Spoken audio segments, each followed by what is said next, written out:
नमस्कार, जय हिंद, वंदे मातरम। कैसे हैं आप सभी? उम्मीद है बहुत बढ़िया होंगे भाई। तो आज की इस वीडियो में हम आपको त्रिकोणमिति के सभी फॉर्मूलेज बताने वाले हैं, क्योंकि क्लास 10th में त्रिकोणमिति के फॉर्मूलों का बहुत ज़्यादा योगदान रहता है बच्चे, क्योंकि सबसे ज़्यादा जो ऑब्जेक्टिव क्वेश्चन पूछे जाते हैं वो त्रिकोणमिति के क्वेश्चन से ही पूछे जाते हैं। स्पेशली अगर मैं कहूँ तो जो सही जोड़ियाँ आपसे पूछी जाएंगी स्पेशली एमपी बोर्ड के लिए, तो वो आपसे त्रिकोणमिति चैप्टर से पूछी जाएंगी। ठीक है, तो आज की इस वीडियो में सारे त्रिकोणमिति फॉर्मूलेज हम आपको बताने वाले हैं। शुरुआत हम करेंगे एक समकोण त्रिभुज से, क्योंकि समकोण त्रिभुज पर ही पूरी त्रिकोणमिति आधारित होती है। 6 त्रिकोणमिति अनुपात हमारे पास होते हैं, साइन, कॉस, टेन, कोसेक, सेक, कॉट और टेन। ठीक है भाई।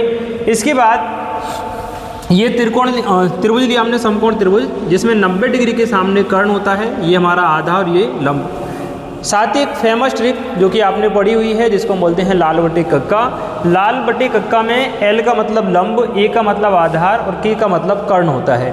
तो अगर हम ऊपर से नीचे की तरफ ऐसे देखेंगे तो एल बटे के माने लंब बटे कर्ण, फिर ए बटे के आधार बटे कर्ण, और एल बटे ए मतलब लंब बटे आधार। और अगर हम नीचे से ऊपर की तरफ देखेंगे तो ये ऐसा बनेगा, देखो, के बटे एल या के बटे एल का मतलब क्या हो जाएगा उल्टा करने पर, कर्ण बटे लंब, कर्ण बटे आधार, आधार बटे लंब। तो ये फॉर्मूलेज बन रहे हैं किस किस के, देखिए सबसे पहले साइन थीटा, ऊपर से नीचे तरफ देखेंगे एल बटे के यानी लंब बटे कर्ण, तो लंब बटे में कर्ण। दूसरा देखिए ए बटे के यानी कि आधार बटे में कर्ण, आधार बटे कर्ण। थर्ड पे देखो एल बटे ए माने लंब बटे आधार, तो लंब बटे आधार। ठीक है। कॉसेक थीटा क्या होता है, अपोजिट जाएंगे। अब हम नीचे से ऊपर की तरफ कर्ण बटे लंब, या साइन का अपोजिट कर देंगे। साइन में लंब बटे कर्ण है, इसका उल्टा करेंगे तो कर्ण बटे लंब हो जाएगा, सॉरी कर्ण बटे लंब हो जाएगा। ठीक है। उसके बाद देखो सेक कॉस का अपोजिट होता है, तो कर्ण बटे आधार हो जाएगा। ये क्या बना आपका, कर्ण बटे आधार। कॉट किसका अपोजिट होता है, टेन का, तो कॉट के लिए हम क्या लिखेंगे, लंब बटे आधार बटे लंब, आधार बटे लंब। ये तो बेसिक से फॉर्मूले थे। हालांकि अब जो इम्पोर्टेंट है, जहाँ से परीक्षा में पूछे जाते हैं, उनकी शुरुआत होती है मेरे भाई यहाँ से। ठीक है। तो साइन थीटा किसका अपोजिट होता है मेरे भाई, कॉसेक थीटा का होता है, तो ये हमने लिखा कॉसेक थीटा। ठीक है। कॉसेक थीटा कॉस थीटा होता है सेक थीटा का, तो 1 बटे सेक थीटा। टेन का मतलब होता है 1 बटे cot theta, cot theta. Cosec sine का अपोजिट होता है, तो 1 बटे साइन थीटा हो जाएगा। सेक थीटा जो होता है कॉस का अपोजिट होता है, तो 1 बटे कॉस हो जाएगा। कॉट थीटा टेन का अपोजिट होता है, तो 1 बटा टेन हो जाएगा। साइन थीटा, टेन थीटा और कॉस थीटा के दो और फॉर्मूलेज होते हैं। टेन का फॉर्मूला होता है साइन थीटा बटे कॉस थीटा, साइन थीटा बटे कॉस थीटा, और कॉट थीटा का फॉर्मूला होता है कॉस थीटा बटा में sine theta, sine theta. Clear. ये बेसिक से फॉर्मूले जो कि आपको याद रखने हैं। अब इनसे और ज़्यादा फॉर्मूलेज हम कैसे बना सकते हैं वो चीज़ आपको समझनी है, क्योंकि यहीं से आपके पेपर में प्रश्न पूछे जाएंगे। ठीक है। ये इसको आप नोट कर लें, इसको मैं यहाँ से क्लियर कर रहा हूँ, क्योंकि हमें और भी फॉर्मूलेज अभी यहाँ पर बनाने हैं। ठीक। अब देखिए नेक्स्ट जो हमारा फॉर्मूला होगा, इसको देखें आप थोड़ा सा ध्यान से। अगर इस कॉसेक का साइन में हम मल्टीप्लाई कर दें तो ये बन जाएगा आपका क्या, साइन थीटा इंटू में कॉसेक थीटा इक्वल में क्या बन जाएगा, 1। तो डायरेक्ट फॉर्मूला बन गया आपका क्या, sine theta into cosec theta equal में 1। ठीक है।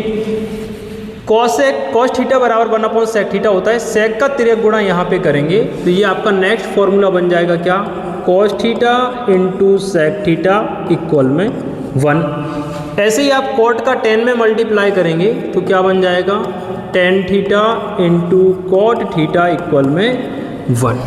ठीक है भाई। सेम आपका नीचे तक चलेगा ये। यहाँ देखिए साइन का कोसेक में कर दोगे तो ये वही है जो फर्स्ट वाला था हमारा, cosec theta into sine theta equal में 1 हो जाएगा, इक्वल। यहाँ पे देखो कॉस का सेक में करेंगे तो ये बन जाएगा आपका sec theta into cos theta equal में 1, और टेन का कॉट में करोगे तो ये बन जाएगा आपका क्या, cot theta into tan theta equal में 1। ठीक है ना भाई। अब ये देखो 1 2 3, ये जो ऊपर के 3 है और नीचे के 3 है एक दूसरे के समान है, माने ये चीज़ इसके जैसे हो गई, ये और ये इसका मतलब एक ही है, और लास्ट वाला और ये लास्ट वाला एक जैसे ही हैं। इसके बाद और क्या बनेगा भाई, देखो टेन थीटा में कॉस का मल्टीप्लाई कर दो, तो टेन थीटा तो यही है, इनटू में आ गया क्या कॉस थीटा, इक्वल में क्या बचेगा मेरे भाई, यहाँ पे बचेगा साइन थीटा। तो एक नया फॉर्मूला आपके सामने बन जाता है, ठीक है। ऐसे ही आप साइन थीटा का कॉट में मल्टीप्लाई करेंगे तो ये बन जाएगा क्या, कॉट थीटा इनटू में साइन थीटा इक्वल में आ जाएगा कॉस थीटा।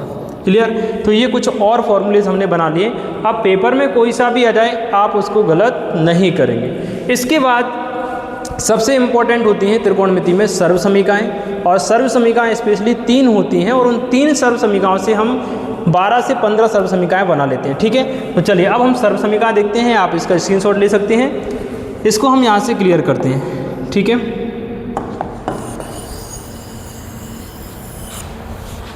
चलिए सबसे पहली सर्व समीकरण हर बच्चे को याद होती है, sign square theta plus cos square theta बराबर 1, ठीक है, पहली सर्व समीकरण। दूसरी सर्व समीकरण होती है 1 प्लस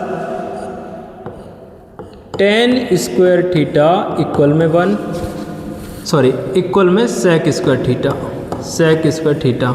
और थर्ड वाली लिखना है अपन को, तो यहाँ पे अपन इसको हटा देते हैं, और थर्ड वाली सर्व समीकरण यहाँ पे आ जाएगी 1 plus cot square theta equal में होता है कॉसेक स्क्वायर थीटा, ठीक है भाई, कॉसेक स्क्वायर थीटा।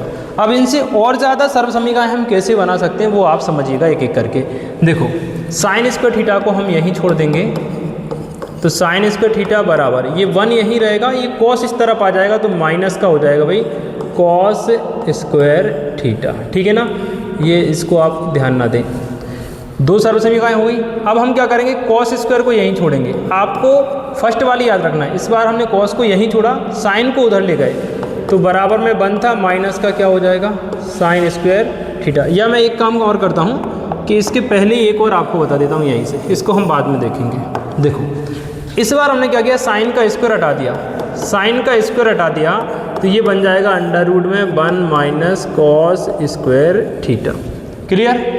अब आप कॉस स्क्वायर को यहीं छोड़ेंगे, साइन को इस तरफ ले आएंगे, तो यहाँ क्या रहेगा आपका कॉस स्क्वायर थीटा इक्वल में हो जाएगा 1 माइनस साइन स्क्वायर थीटा। इस साइन को हम इस तरफ ले आए। इसके बाद क्या होगा, देखिए इस कॉस का भी हम स्क्वायर हटाएंगे तो कॉस थीटा बराबर बन जाएगा under root 1 minus sine square theta. तो एक सर्व समीकरण से हमने 1 2 3 4 नई सर्व समीकरणाएँ और निर्मित कर ली।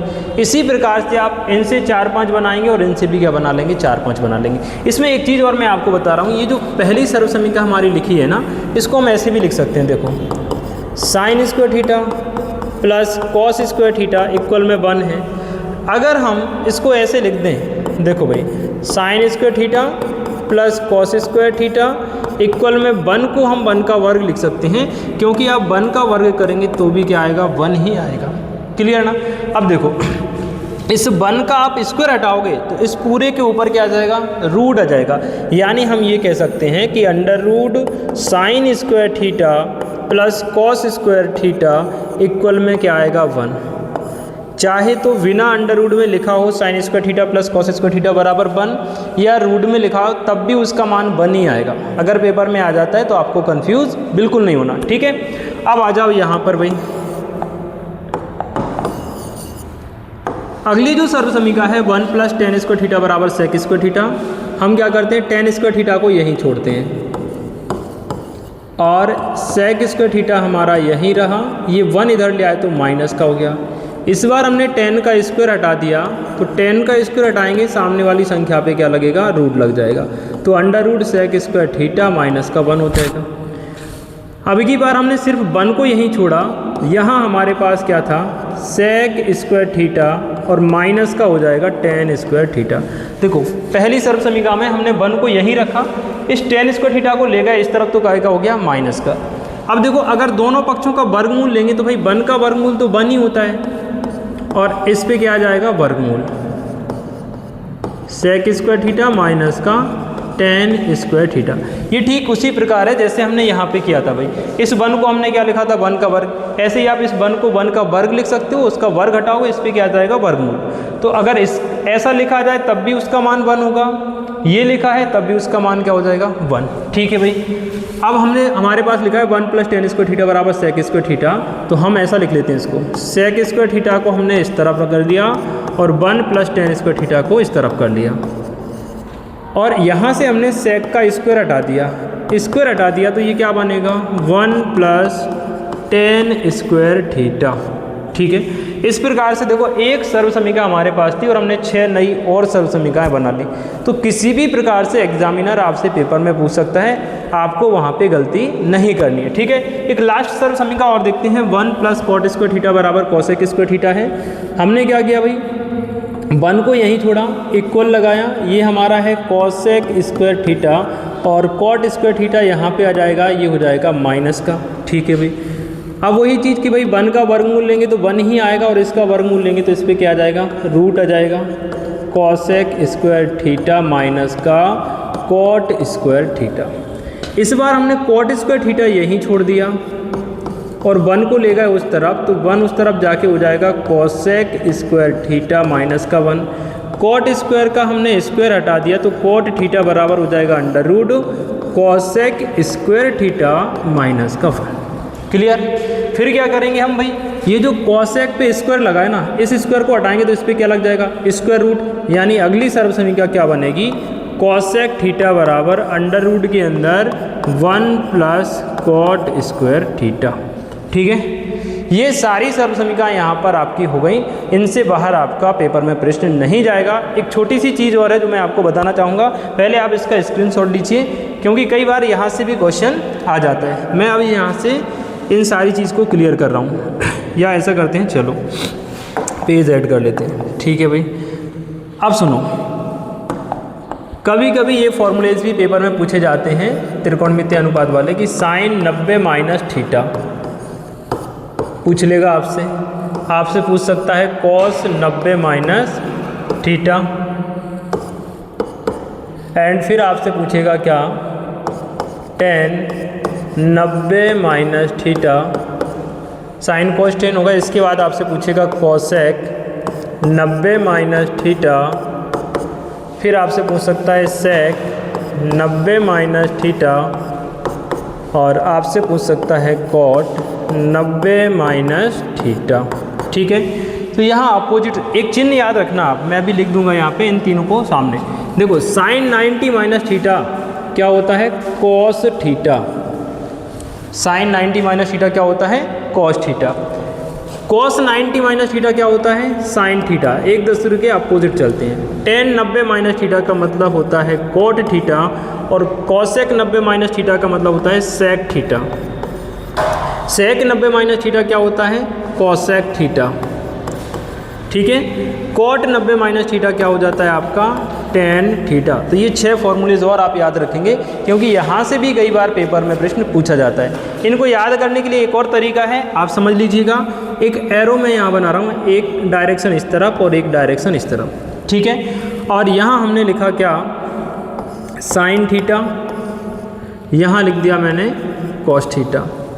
फिर मैंने एक और डायरेक्शन बनाया और एक और बना लिया, यहाँ लिखा मैंने tan थीटा, यहाँ लिखा मैंने cot थीटा, यहाँ हमने लिखा sec थीटा और यहाँ हमने लिख दिया cosec थीटा, cosec थीटा। ठीक है। यहाँ सब जगह आपको क्या लिखना है, 90 - थीटा, 90 - थीटा, और यहाँ पर भी आप लिखेंगे 90 - थीटा। अब ये रिवर्सिबल होते हैं, रिवर्सिबल माने अपोजिट एक दूसरे। जैसे आप लिखोगे sin 90 - थीटा तो आंसर क्या आएगा, cos थीटा। और अगर ऐसा लिखोगे कि cos 90 - थीटा तब क्या आएगा, sin theta. tan 90 - theta cot theta हो जाएगा, cot 90 - थीटा tan थीटा हो जाएगा। tan 90 - थीटा क्या आएगा, cosec theta, sorry sec 90 - theta हो जाएगा cosec थीटा, और cosec 90 - थीटा क्या हो जाएगा, sec थीटा हो जाएगा। क्लियर। तो ये जितने भी इंपॉर्टेंट फॉर्मूले थे स्पेशली फॉर क्लास 10th के लिए, हालांकि 11th 12th के लिए भी इंपॉर्टेंट है, लेकिन सबसे ज़्यादा ये जो क्वेश्चन है वो 10th के लिए यूज़फुल है। तो तो स्पेशली मेरा जो पर्पज़ था वो 10th क्लास के लिए स्पेशली था। 11th 12th वाले भी इनको कवर कर सकते हैं क्योंकि वहाँ पर तो ये आते ही हैं। तो इतने भी फॉर्मूले आज की इस क्लास में हमने देखे वो सारे आपको कवर करने हैं, क्योंकि अगर ये पूरे फॉर्मूले आप लोग तैयार करते हैं तो पेपर में त्रिकोणमिति से रिलेटेड कोई भी क्वेश्चन आपका आ जाए या कोई भी ऑब्जेक्टिव आ जाए उसको आप गलत नहीं करेंगे। ठीक है, उम्मीद है क्लास आज की आपको अच्छी लगी होगी। एक बार कमेंट में अपनी राय जरूर बताइएगा। बाकी मिलते हैं नेक्स्ट वीडियो में, तब तक के लिए जय श्री राधे।